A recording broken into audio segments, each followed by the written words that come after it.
This quick video demonstrates how to factory reset limits on an automatic technology easy roller opener.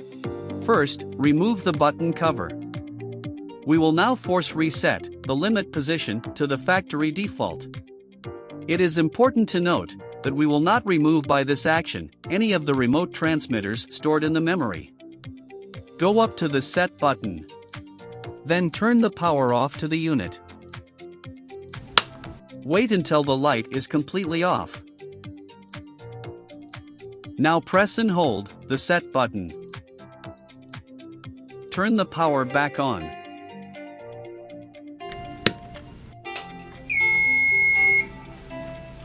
Then wait until the lights stop illuminating. Remove your finger. We have now factory reset the limits, but retained the transmitters.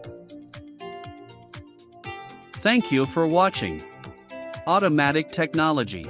Smart, simple, secure.